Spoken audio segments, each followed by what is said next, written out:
fait, nous avons une prière finale. La côté de Ghana. Amen. Je vais passer ici. Plus souvent. Amen.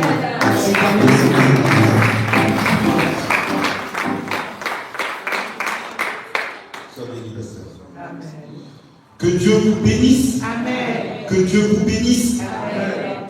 Nous allons nous prosterner pour que le Seigneur puisse nous parler ce soir par son esprit. Dieu fidèle, Dieu miséricordieux, Dieu compatissant, Dieu lent à la colère, riche en bonté, le Dieu très haut. Seigneur, nous voulons te remercier parce que tu es présent au milieu de nous, car là où 2 ou 3 sont assemblés en ton nom, tu es au milieu d'eux. Et tu sièges au milieu de tes louanges.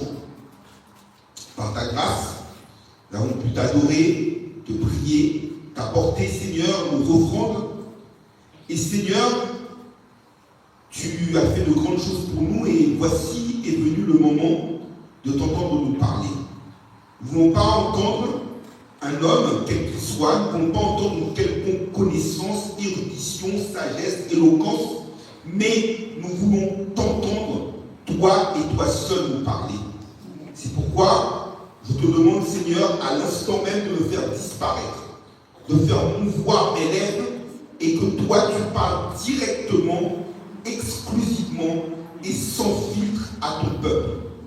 Permets que chaque personne, qu'elle soit en présentiel ou qu'elle regarde cette vidéo sur les réseaux sociaux, soit touchée, impactée, ranimée, transformée par ton message. Et que ta parole ne revienne pas à toi sans qu'elle ait accompli ta volonté, sans qu'elle ait accompli tes desseins. Seigneur, parle, tes enfants t'écoutent. C'est notre prière au nom de Jésus. Amen. Amen. Que la miséricorde, la connaissance, la grâce et la paix vous soient multipliées par notre Dieu, notre Seigneur Jésus-Christ. Amen. Que la miséricorde, la connaissance, la grâce et la paix vous soient multipliées par notre Dieu, notre Seigneur Jésus-Christ. Amen. Quel est le thème de la conférence de cette année 2025 pour l'Église évangélique missionnaire? Vous dormez ou quoi? L'unité en Dieu. Amen. Là, vous êtes réveillés. Eh bien, mes frères et sœurs, sachez que de tout temps, l'être humain a aspiré à la liberté. Nous aimons dire que nous faisons ce que nous voulons. Nous sommes grands, nous sommes libres. Mais est-ce que nous saisissons au fond de nous-mêmes la portée du mot liberté?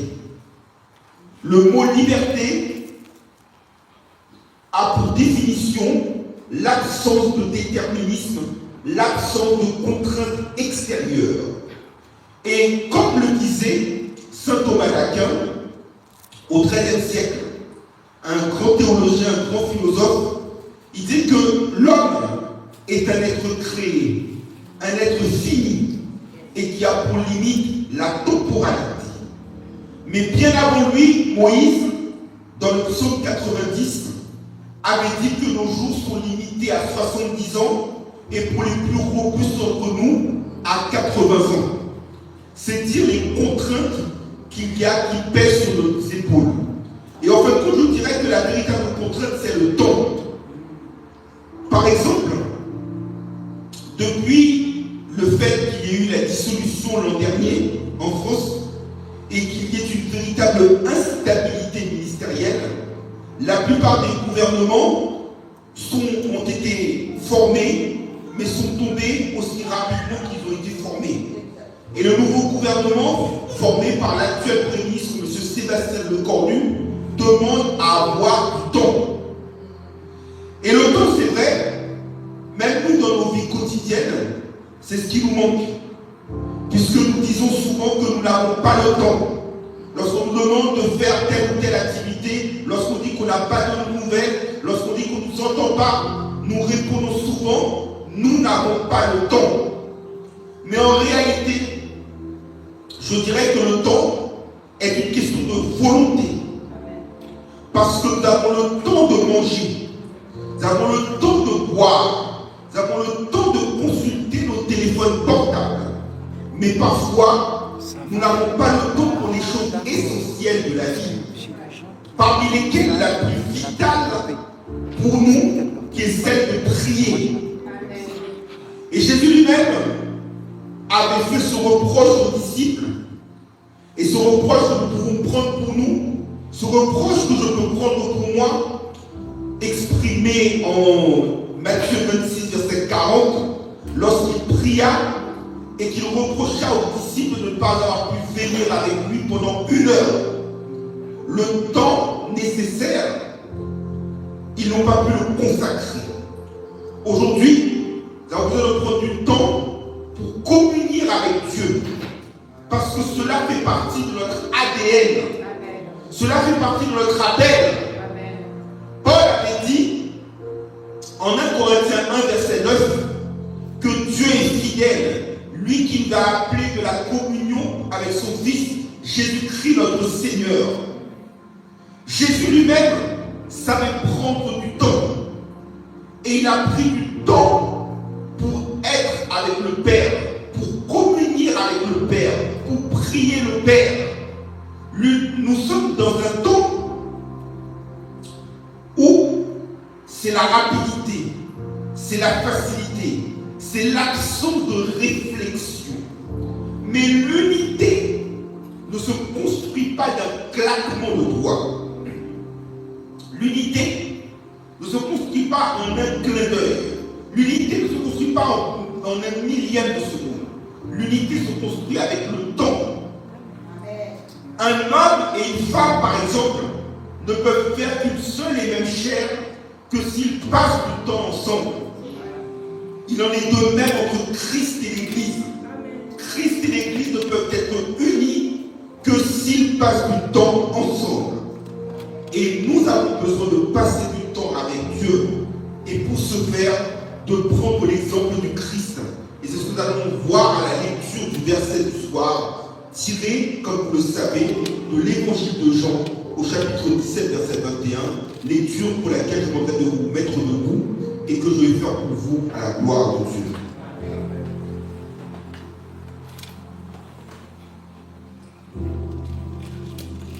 Le verset du soir, objet de notre conférence annuelle, sera tiré de l'évangile de Jean, chapitre 17, verset 21. Amen, l'Église. Amen. Je lis de ce. Afin que tous soient un, comme toi, Père, tu es en moi, comme je suis en toi, afin qu'eux aussi soient un en nous, pour que le monde croie que tu m'as envoyé. Je relis encore, afin que tous soient un, comme toi, Père, tu es en moi, et comme je suis en toi, afin qu'eux aussi soient un en nous, pour que le monde croie que tu m'as envoyé. Jusqu'ici la parole de Dieu, que le Seigneur bénisse cette portion d'écriture pour l'édification commune de nos âmes. Je vous remercie, vous pouvez vous asseoir.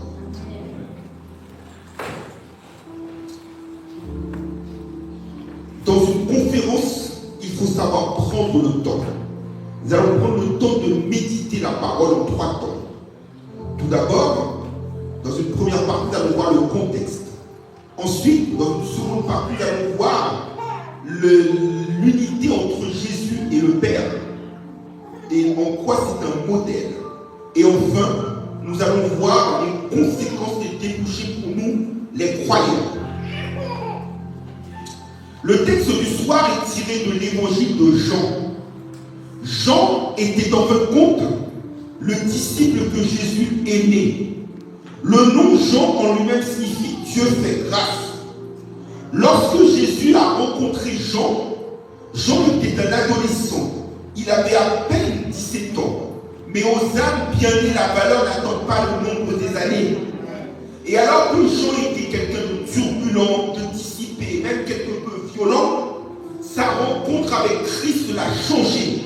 L'unité qu'il a eue avec Christ l'a changé. Car nous savons que si quelqu'un est en Christ, il est une nouvelle créature. Les choses anciennes sont passées. Voici toutes choses sont devenues nouvelles. Et Jean est devenu le disciple que Christ aimait. Il est devenu l'apôtre de l'amour. Et je dirais que l'évangile de Jean est un évangile qui est particulier à la différence des autres évangiles caractérisés de synoptiques. Parce qu'il ne s'adresse pas du tout au même public. Et parlant du mot public, je ne peux m'empêcher de citer un visage connu du pape, ou pour parler de manière plus exhaustive, du paysage audiovisuel français, que tout le monde connaît, que l'on soit jeune, moins jeune, ou même un senior, qui est Michel Drucker, qui un jour avait eu cette phrase de dire que le public de la semaine n'est pas le même public que le public du week-end. Ce n'est pas la même audience. Et même aujourd'hui, avec les réseaux sociaux qui explosent, les messageries, les moyens de communication sont différents. Ceux qui sont à l'âge mûr, à l'âge moyen, vont utiliser la communication par le biais des SMS ou WhatsApp.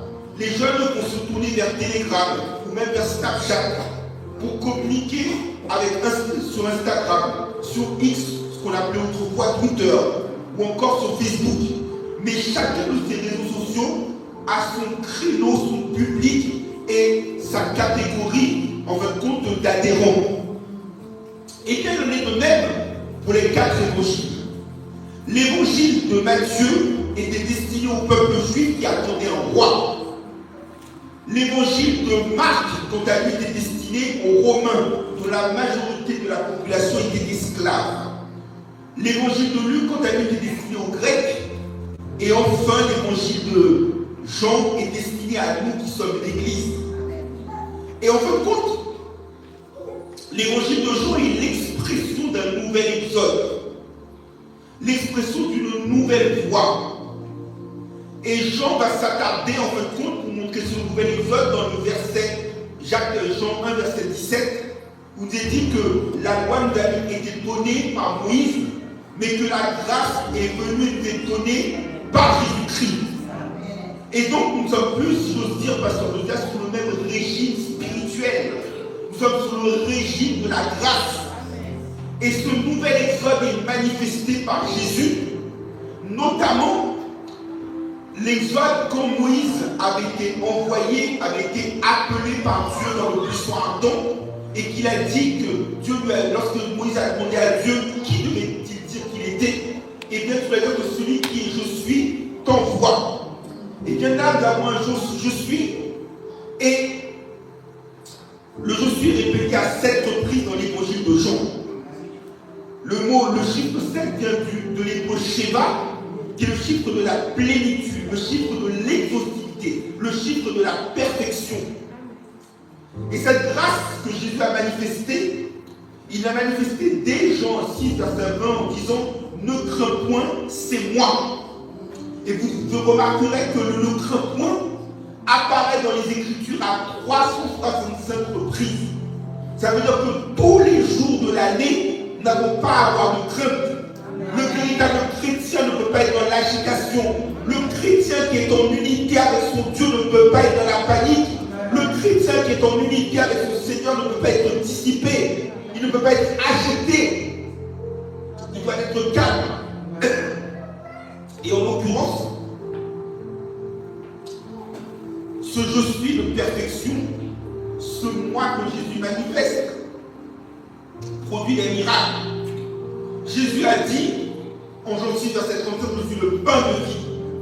Et il y a une multiplication de pain. Et ce pain qui est descendu du ciel n'est pas comme la manne que nos pères mangeaient dans le désert et qui sont morts. Ce pain nous donne la vie. Parce que Jésus a dit que celui qui mange mon corps et boit mon sang demeure en moi et je demeure en lui et je le ressusciterai au dernier jour. En Jean chapitre 8, verset 12, il a dit je suis la lumière du monde. Le deuxième je suis. Celui qui me suit ne marchera pas dans la nuit, mais aura la lumière de la vie. Et Jésus a dit cela et un aveugle, les aveugles ont recouvré la vue. Ensuite, le troisième je suis est manifesté en Jean 10, verset 9.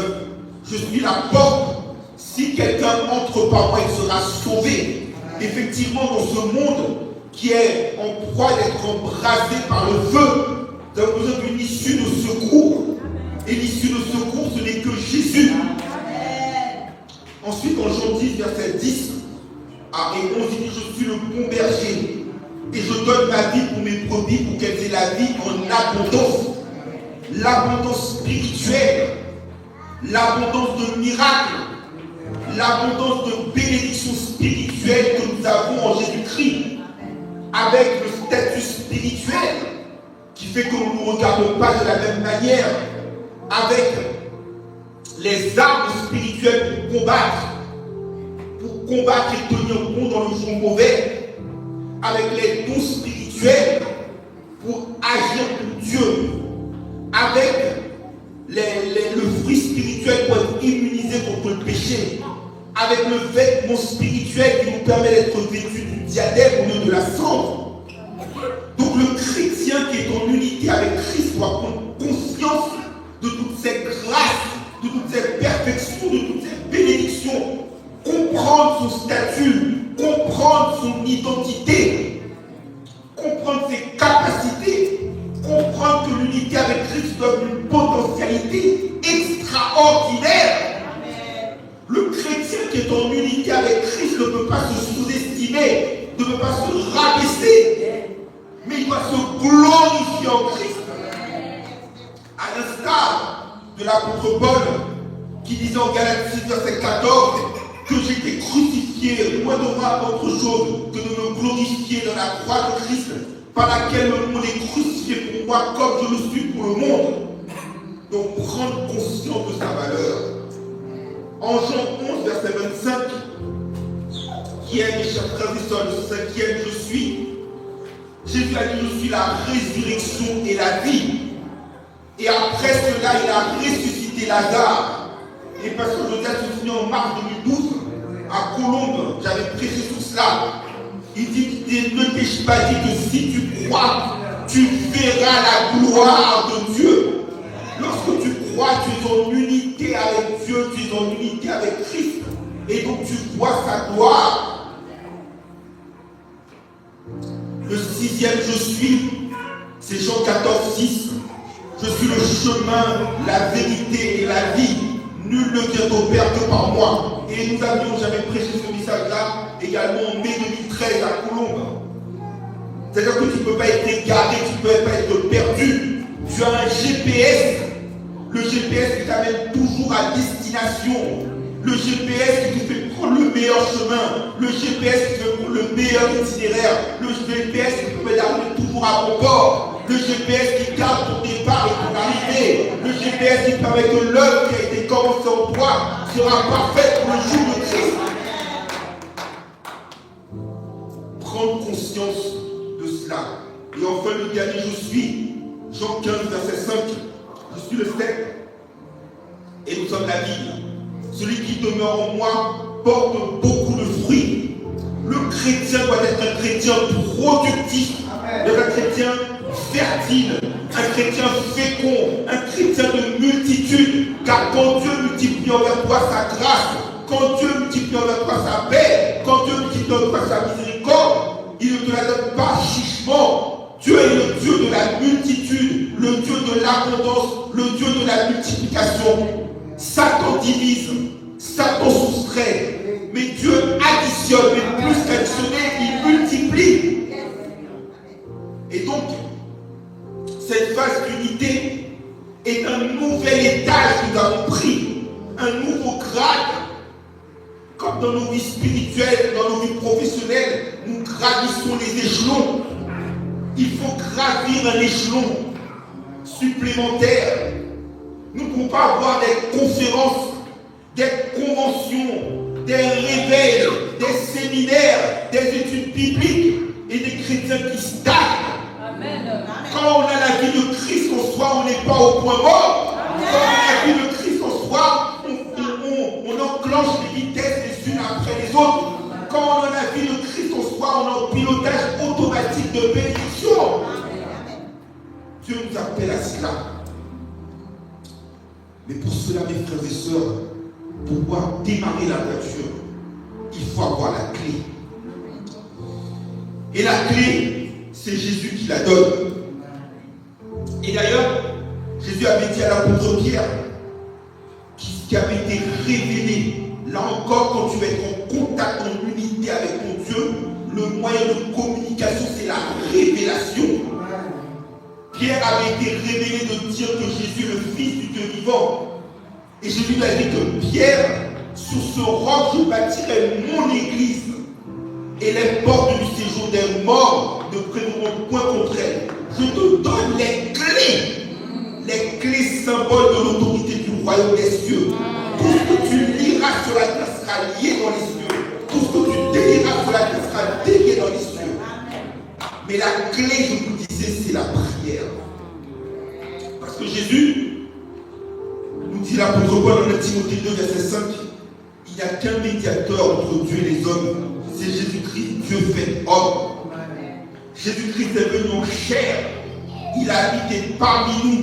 Il a revêtu notre humanité. Il a revêtu notre nature pécheresse. Il a été semblable en tout sauf dans la commission du péché. Et Jésus, bien qu'étant à égalité avec Dieu, bien que n'ayant pas cette croix à dévorer, était avant tout un homme qui avait pour nourriture de faire la volonté de Dieu. Et souvent, on arrive, on vient à l'église, on est dans des activités, on est parfois dans un ministère, on fait des choses et on prétend que c'est la volonté de Dieu. On fait n'importe quoi, mais pour couvrir le n'importe quoi, on dit c'est la volonté de Dieu. Or, mes frères et sœurs, dans la prière, Jésus avait dit que ta volonté soit faite sur la terre comme au ciel. La volonté de Dieu revêt 3 traits de caractère. Selon Romains 12, verset 3. Elle est bonne, elle est agréable, elle est parfaite. Et pour compléter, quand Dieu nous donne les choses selon sa volonté, il n'y a rien à ajouter ni à retirer, car Dieu fait les choses belles en son temps. Quand les choses sont faites selon sa volonté, la bénédiction que Dieu donne ne s'ensuit d'aucun chagrin. Et parfois, on dit que c'est la volonté de Dieu, et puis on prend la route et on tombe en panne. Parce que ce n'était pas Dieu qui avait été le constructeur du véhicule que nous empruntons. Et là, il y a ce que j'appelle en mémoire par rapport au Covid, les gestes barrières spirituelles qu'un chrétien authentique doit avoir. C'est-à-dire, je m'explique mes frères et sœurs, ce n'est pas de moi, c'est de la parole de Dieu. 1 Thessaloniciens 5, verset 16 à 18 décrit ce qu'est la volonté de Dieu. Tout d'abord, il dit soyez toujours joyeux. Un chrétien qui est en unité avec son Dieu est toujours joyeux. Je comprends que lorsque l'apôtre Pierre avait trahi Jésus, Luc 22, verset 62 dit qu'il pleura amèrement parce qu'il était plus en unité avec son Christ. Ensuite, mes frères et sœurs, priez sans cesse. Vous comme moi, évitons les éléments de distraction qui nous empêchent de prier, qui font barrage à l'instant de la prière. Évitons l'esprit d'assoupissement des disciples. Et enfin, rendez grâce à Dieu en toutes choses, car c'est la volonté de Dieu à votre égard en Jésus-Christ. C'est ces 3 choses-là qui sont la volonté, et parmi lesquelles la prière. 1 Samuel 12, verset 23 nous précise que le fait de ne pas prier est un péché. Donc luttez-vous comme moi contre l'esprit d'assoupissement. Jésus, bien qu'étant à égalité avec Dieu, était un homme de prière. Luc 6, verset 12 nous dit que Jésus pria, il se retira pour prier et il pria toute la nuit. Jésus ne cessait de prier en toute occasion. disciples la prière modèle. En Matthieu 6, versets 9 à 13, le Notre Père. Mais là, j'ai envie de dire que nous sommes comme face à un joyau dans son écran. Nous avons une émeraude avec cette parole, texte de la conférence, parce que nous avons une prière qui est décrite de façon exhaustive. Luc nous parlait du fait qu'il priait, qu'il se retira pour prier. Luc nous dit que Jésus nous enseigne qu'il faut prier sans se lasser avec la veuve persistante. Matthieu nous montre la prière modèle. Mais là, nous sommes vraiment dans le détail où Jésus, on a la prière totale. Pourquoi? Parce qu'à ce moment-là, nous sommes dans une phase de transition. Je m'explique. Entre Jean chapitre 13, où Jésus commence à laver les pieds des disciples, à leur enseigner qu'ils doivent s'aimer les uns les autres.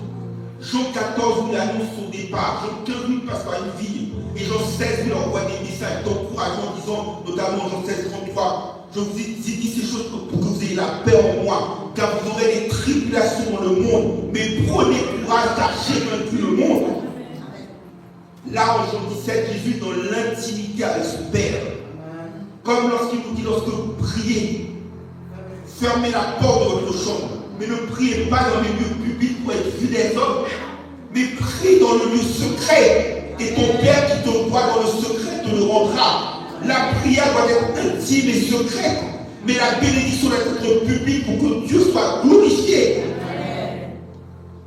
Et là, mes frères et sœurs, en priant, Jésus prie dans ce lieu. Jésus est dans l'intimité. Pourquoi je parlais de phase de transition? Parce qu'il quitte son ministère terrestre à ce moment-là. Il se prépare à aller à la croix, mais il quitte son ministère terrestre, pasteur. Parce que son ministère terrestre consistait en 3 activités simples. Matthieu 4, 23 nous dit enseigner, prêcher, guérir. Et là, Jésus quitte le ministère terrestre pour se préparer à aller à la croix, accomplir la volonté de Dieu, accomplir la loi, les prophètes et les psaumes, mais également pour commencer un ministère nouveau. D'où la nécessité de monter en grade. Et quand je parle de monter en grade, c'est pas une question de titre. C'est une question que dans ton intimité avec ton Dieu, tu dois aller plus loin. L'unité suppose la progressivité. Et en l'occurrence, mes frères et sœurs de la foi, Jésus commence un ministère d'intercession. Selon Hébreux 7, verset 25, il va intercéder auprès du Père pour nous. Et c'est d'ailleurs la raison pour laquelle l'apôtre Jean nous dit en 1 Jean 2, verset 1 à 4, qu'il ne faut pas que nous péchions, mais que si nous péchons, nous avons un avocat auprès du Père. Il commence son ministère d'intercession. L'Église qui est en unité a besoin d'un ministère d'intercession puissant. Face aux persécutions, face à la maladie, face à ce monde en proie au malin, il faut un ministère d'intercession puissant, un ministère de barrage. Quand l'ennemi veut essayer d'emporter le peuple de Dieu par les flots mugissants, flots en furie, il faut un ministère d'intercession puissant. Et là, Jésus commence à intercéder. Et sa prière est ordonnée. Parce que Dieu n'est pas un Dieu de désordre.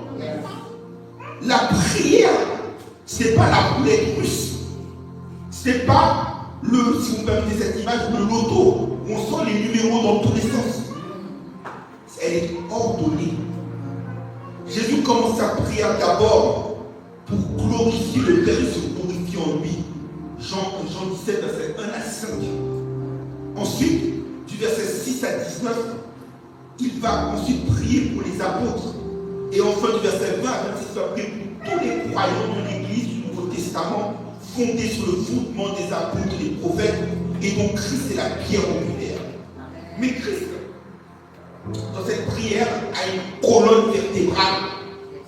Ta prière pour être efficace doit avoir une colonne vertébrale, une certaine cohérence.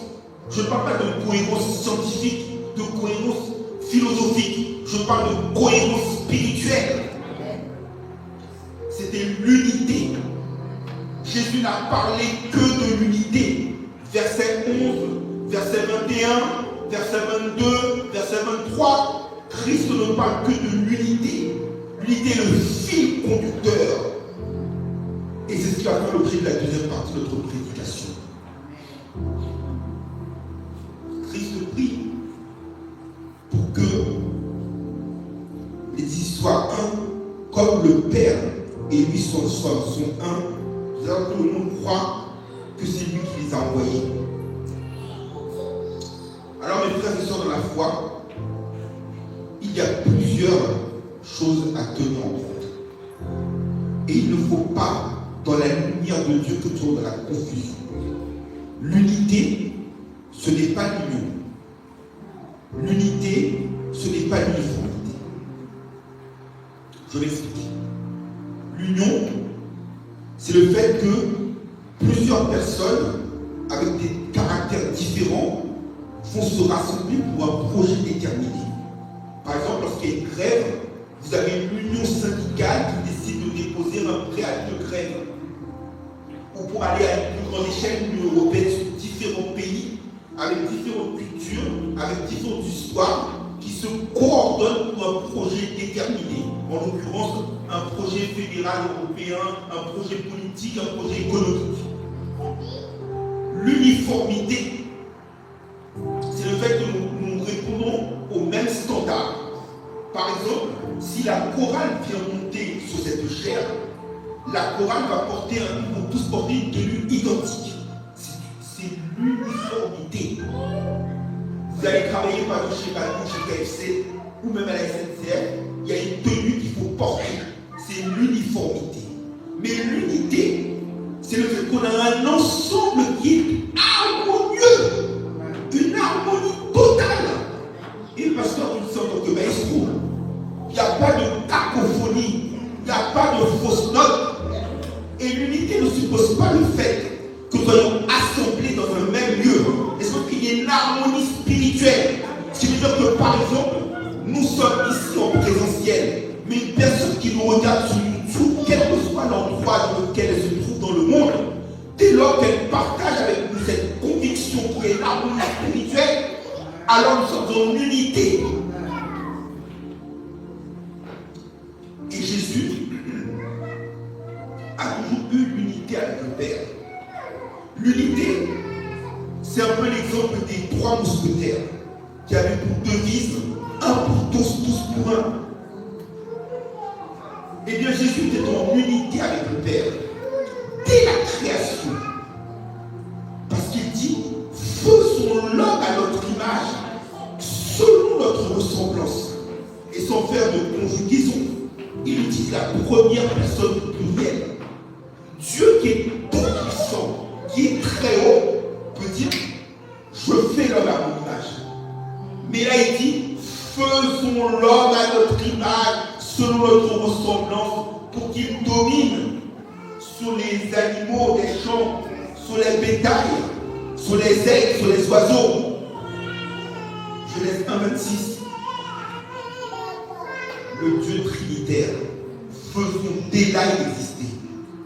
Jésus a dit également en Jean 10, verset 30, le Père et moi ne sommes qu'un. L'unité est caractérisée par le fait qu'il y a une harmonie et qu'ils se ressemblent, il n'y a aucune dissension. Et on le voit d'ailleurs dans le trait de caractère. Parce qu'en Malachie 3, verset 6, l'Éternel dit, je suis l'Éternel et je ne change pas. Jésus lui-même en Hébreux 13, verset 8, il nous a dit, j'avais aussi prêché cela, pasteur Josias, à Colombe. Jésus-Christ est le même hier, aujourd'hui et éternellement. Il y a l'immutabilité de Dieu. Dieu ne change pas. Dieu ne fait pas de valse, Dieu ne fait pas de tango.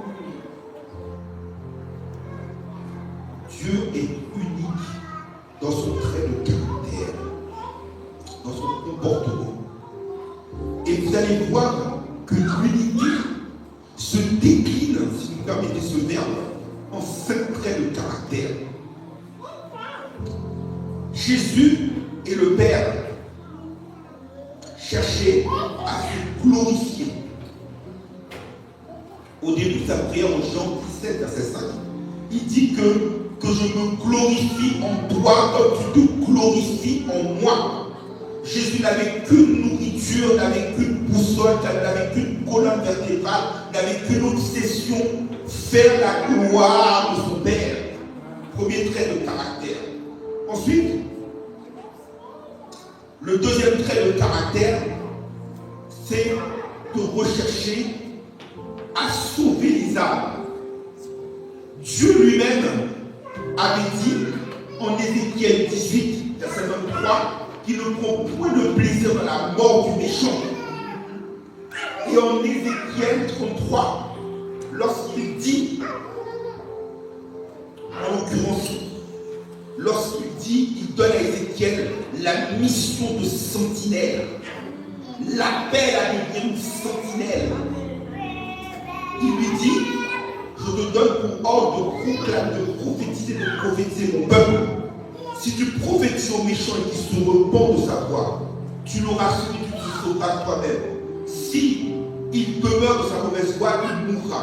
Mais si tu ne le dis pas, je te réclamerai son sang.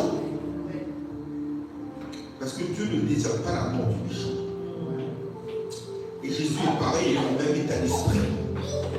Il me dit très clairement, Marc 10, verset 45, qu'il n'est pas venu pour être servi, mais pour servir et donner sa vie en rançon pour beaucoup. Et lorsqu'il arrive en Jean 3,16, il dit car Dieu a tant aimé le monde qu'il a donné son Fils unique afin que quiconque croit en lui ne périsse point, mais qu'il ait la vie éternelle. Et on en a une manifestation extrêmement concrète avec le brigand sur la croix avec lui en Luc 23, verset 43. Le brigand auquel il a dit aujourd'hui même tu seras avec moi dans le paradis. On a donc là l'amour. On a aussi des deux côtés la recherche de la vérité. Jérémie 10, verset 10 nous dit que Dieu est un Dieu de vérité.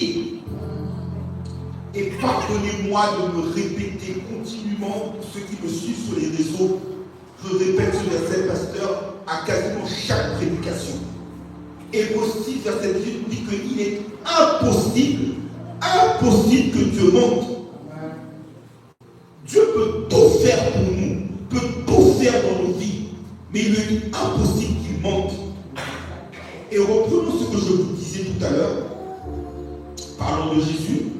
Jean 14, 6 nous dit, je suis le chemin, la vérité et la vie. Nul ne vient au Père que par moi. Et Isaïe l'avait d'ailleurs dit 700 ans auparavant, Isaïe 53, en disant qu'il n'y avait point de fraude dans sa bouche. Donc, premier trait de caractère, déjà la glorification. Ensuite, l'amour des âmes. Le premier trait de caractère que je décris avec la vérité, la sainteté. D'ailleurs, Jésus avait été extrêmement sévère avec les églises qui toléraient le péché, les péchés graves. Parce qu'il est la vérité, il est là même le principe de la création de Dieu. Et par voie de conséquence, notamment vis-à-vis de l'église de Thyatire, en Apocalypse 2, verset 14 et suivant, il était d'une extrême sévérité parce que cette église avait toléré le péché au milieu d'elle. Et nous savons que Dieu est saint. Et ça m'amène à ma quatrième trait de caractère, c'est la sainteté de Dieu. Habakkuk 1er nous dit qu'il ne peut pas voir le mal. Ésaïe 6, verset 3 nous dit que Saint, Saint, Saint est l'Éternel des armées. Jésus lui-même était saint, était sans défaut, sans péché, séparé du péché. Et il a dit à ses disciples en Jean 15, verset 3, que déjà vous êtes purs de par la parole que j'ai prononcée sur vous. Parce que si vous êtes purs, ça veut dire que la pureté vient de la parole de celui qui la proclame. Or, vous savez, mes frères et sœurs, dans la foi, on ne peut pas donner ce que l'on n'a pas. Jésus ne peut pas donner la sainteté s'il ne l'a pas lui-même. Il ne peut pas donner la sainteté par le canal, par le vecteur de sa parole, s'il ne l'a pas lui-même. Et c'est la raison pour laquelle nous-mêmes, dans l'unité à laquelle nous appelle d'être avec lui, il nous dit rechercher la paix avec tous ces 14 et la sanctification sans laquelle personne ne verra le Seigneur. Et puis puis enfin, la cerise sur le gâteau, c'est l'amour. Dieu est amour. Dieu est amour. Dieu est amour. Et en Jérémie 31, verset 13, il nous dit, je t'aime d'un amour éternel. C'est pourquoi je te conserve ma bonté. Jésus lui-même, et nous chantons ce chant, notamment lorsqu'il y a de communier pour la Sainte Seine, nous disons, le Seigneur nous a aimés comme on n'a jamais aimé. Il nous aime de son amour. Et on le voit en Jean 15, il nous dit qu'il n'y a pas de plus grand amour que de donner sa vie pour ses amis. Donc, l'unité que Jésus a avec le Père, le modèle d'unité qu'il a avec le Père, c'est qu'ils sont un tout indissociable. On ne peut pas les distinguer tellement il y a une harmonie, tellement leurs traits de caractère sont strictement identiques. Et nous savons que l'évangile, ça n'est pas le repli sur soi. L'évangile, ça n'est pas rester dans son coin. L'évangile, ça n'est pas rester dans sa communauté. L'évangile, ça n'est pas rester dans son cercle premier, dans son cercle restreint.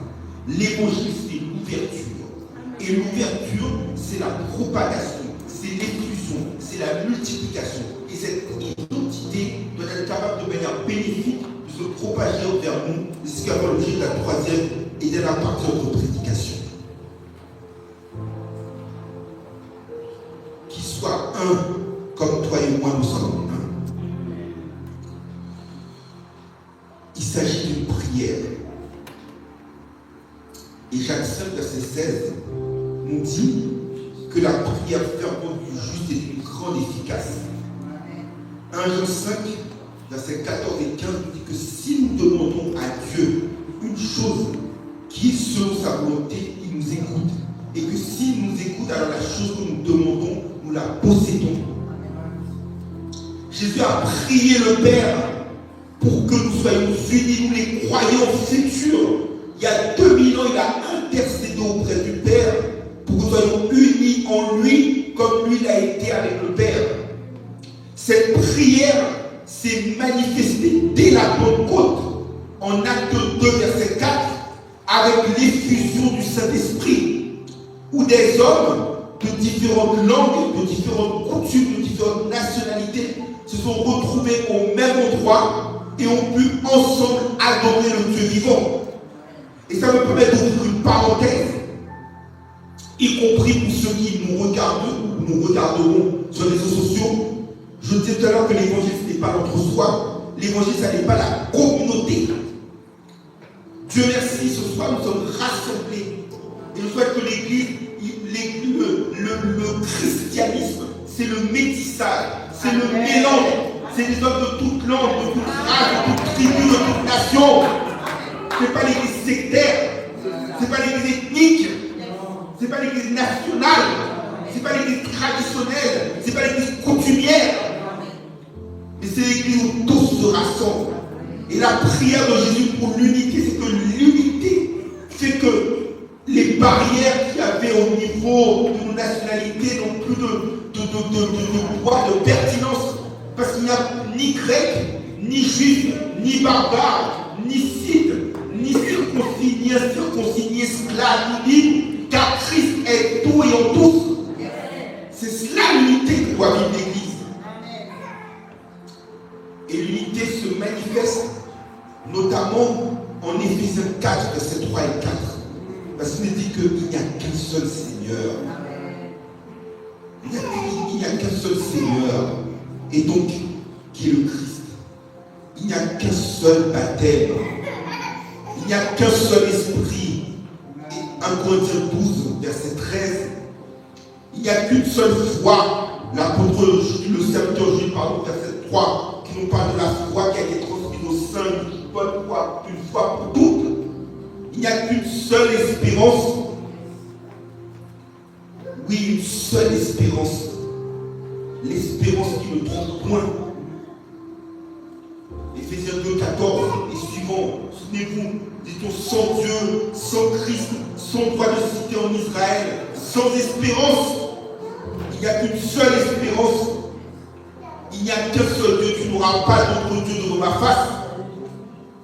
Autant l'Église peut être mixte, peut être diverse dans ses membres, mais la foi, l'adoration ne peut pas être mélangée. On ne peut pas adorer Christ et Bélial. On ne peut pas adorer Dieu et maman. On ne peut pas manger à la table de Dieu, à la table des démons. Parce que l'unité fait que nous sommes un seul pain. 1 Corinthiens 10, verset 17. Lorsque nous mangeons à la table du Seigneur, nous ne sommes qu'un seul pain. C'est cela l'unité véritable. Et l'unité afin que le monde croit que tu m'as envoyé. L'église, c'est une vitrine. La vitrine, c'est ce qui attire la clientèle à rentrer dans le magasin pour acheter. Mais lorsque l'église est divisée en son sein, Matthieu 12, verset 27 nous dit qu'une maison divisée en son sein ne saurait tenir. Lorsque l'église est dans l'état de compétition, comme ça a été le cas entre Caïn et Abel, lorsque l'église est dans le cas où nous nous provoquons mutuellement pour rechercher gloire vaine, lorsque nous sommes dans une situation où nous nous dévorons les uns les autres, lorsque l'église est en division, baptiste, pentecôtiste, adventiste, réformé, libre, catholique, arménien, l'église a plus de menus que le McDonald's. Ce qui fait que lorsque le païen voit cela, il se dit comment peut-il entrer? Parce que les uns leur disent que leur doctrine est la meilleure, les autres leur disent que leur doctrine est la meilleure, on se perd. Et pourtant, Christ n'est pas venu installer une religion, mais un royaume. Et il y a trop de divisions dans l'église. Fait que lorsque les païens voient cela, ils disent à quoi ça sert d'aller à l'église? Parce que on est en compétition pour le poste. Parfois, pasteur, c'est pas ton cas. Tu as une activité, tu as un métier, mais parfois on lui tourne. Vous savez, il y a une très grande différence entre servir Dieu et se servir de Dieu. Parfois, on prend le poste, notamment, pardonnez-moi, le poste pastoral, on se prend pour le boss, on écrase tout le monde, on méprise tout le monde, on a la connaissance intellectuelle de la Bible, mais l'amour n'est pas là. Et parfois, on fait fuir les gens de l'assemblée parce que le Christ n'est pas en nous. L'unité, nous ne reflétons pas dans nos vies l'unité avec Christ. Dieu nous appelle, vous comme moi, en tant qu'ambassadeurs, à avoir un comportement qui attire les païens. Soyons des aimants spirituels. Soyons des attirants spirituels. Soyons capables de donner envie aux gens de venir déguster. Je ne peux m'empêcher de penser à ce qui s'est passé il y a une quinzaine de jours, où il y avait un restaurant, je crois, à Châtelet de tacos, qui avait proposé des repas gratuits. Les gens sont venus en masse. Mais l'évangile est une nourriture qui est encore plus agréable. Isaïe dit que venez acheter sans payer. Pourquoi rechercher tous ceux qui ne rassasient pas, qui ne nourrissent pas? Mais l'évangile n'attire pas les foules. Parce que nous sommes trop divisés. Nous sommes trop disloqués. Nous sommes trop comme, pardonnez-moi cette métaphore, un panier de crabes qui sautille dans tous les sens, qui fait que le païen n'a pas envie de nous suivre.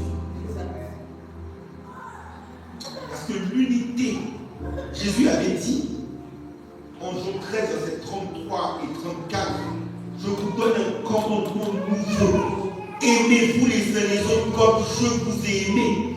À ceci, le monde reconnaîtra que vous êtes des disciples. Et dans les béatitudes, notamment Matthieu 5, verset 16, il nous dit soyez sel et lumière, afin que le monde voit vos œuvres et qu'il glorifie votre Père qui est dans les cieux. Tu comprends? Vous comprenez, pardon? L'unité qu'avait Jésus, c'était de se glorifier dans le Père et que le Père se glorifie en lui. Et que l'unité que nous devons avoir, c'est que nos œuvres doivent permettre de faire glorifier le Père. Et l'unité, Romains 12, verset 5 nous dit que nous sommes membres les uns des autres. Tout comme Colossiens le dit aussi en Colossiens 3, verset 9. Mais si je reprends avant Colossiens 3, verset 9, les versets qui précèdent, c'est qu'il faut renoncer à l'animosité, à la colère, aux paroles équivoques qui peuvent sortir de votre bouche. Et Paul nous dit, ne vous mentez pas les uns les autres, car vous êtes membres les uns des autres. Parfois, dans les églises en général, l'esprit de mensonge se diffuse. L'esprit de mensonge est comme un virus qui se propage dans l'église, fait que l'église n'est pas unie, qui fait qu'il y a des clans, qui fait qu'il y a des factions, qui fait qu'il y a des sectes, qui fait qu'il y a des camps, où les uns se réclament de Paul, les autres d'Apollos, les autres de Stéphane. Parce qu'il y a trop de mensonges.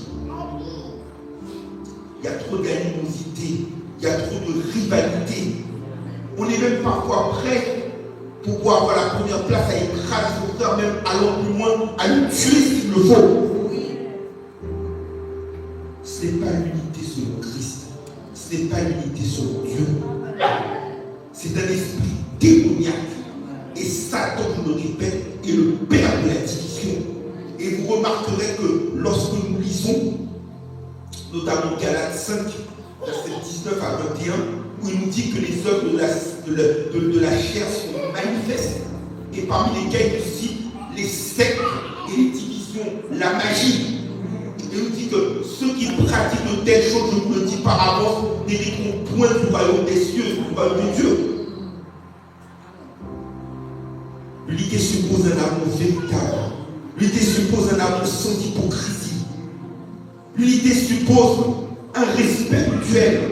L'unité suppose une interdépendance. Parce que nous avons tous été baptisés dans un même esprit. Comment se fait-il qu'il n'y a pas d'unité? Et quand il y a l'unité, je vous dis, mes frères et sœurs, le gouvernement actuel parle de socle commun, mais non pas de majorité. Quand il y a l'unité, il y a le socle commun.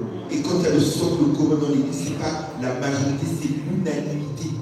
Et d'ailleurs, pasteur, tu as fait du latin. Le mot esprit, animus. Animus, la deuxième déclinaison. Donc s'il y a unanimité, c'est-à-dire qu'il n'y a qu'un seul esprit. Il n'est pas normal qu'il y ait des parties dans l'église, des chapelles, des cathédrales. Ce n'est pas de Dieu. Des écrits, c'était le mot que je cherchais. Dans l'église, des écrits, ce n'est pas de Dieu. Dieu nous appelle à vivre l'unité, tous ensemble. Parfois nous chantons les chants, nous ne vivons pas tous ensemble, mais ce n'est pas ce que nous ne vivons pas ce que nous disons. Dieu ne veut pas une bouche qui chante et qui a avec un cœur éloigné. Dieu ne veut pas que nos œuvres soient des antipodes de la foi que nous confessons. Mais Dieu veut que nous vivions véritablement dans l'unité à laquelle il nous a appelés. Ainsi donc, mes frères et sœurs en Christ, pour terminer, ce soir, malgré peut-être nos divergences passées, malgré nos origines peut-être différentes, malgré nos passés différents, nous sommes en Christ et bien en Christ. Et à cet effet, nous sommes appelés à laisser derrière nous nos différences, nos divergences, nos divisions, nos antagonismes et à vivre pleinement l'unité. Et l'unité que nous sommes appelés à vivre n'est pas une unité qui part de rien, sur une page blanche ou une feuille blanche. Nous avons un modèle en Christ. Christ avec Dieu était en unité parfaite. Ils étaient à égalité, unité, avec un même trait de caractère, un même sentiment, une même attitude, un même ressentiment. C'est fait qu'il n'y avait plus aucune distinction entre eux. Et bien cette unité-là que Christ a transmise en tant que vitrine, en tant qu'ambassadeur, en tant que flambeau, au milieu d'une génération perverse et corrompue, nous sommes appelés à vivre cette unité moderne. Et à cet effet, à laisser derrière nous l'esprit de division, l'esprit de mensonge, l'esprit de querelle, l'esprit de dispute, l'esprit de scandale. Et à vivre l'évangile. Et pour ce faire, à prendre en compte l'ordre que l'apôtre Paul nous a donné en Romains 15, verset 5, c'est-à-dire que le Dieu de la persévérance et de la consolation vous donne d'avoir les mêmes sentiments les uns envers les autres selon le Christ, afin que nous puissions tous ensemble d'une même bouche adorer Dieu, notre Père, le Père de notre Seigneur Jésus-Christ. Ah, que Dieu vous bénisse.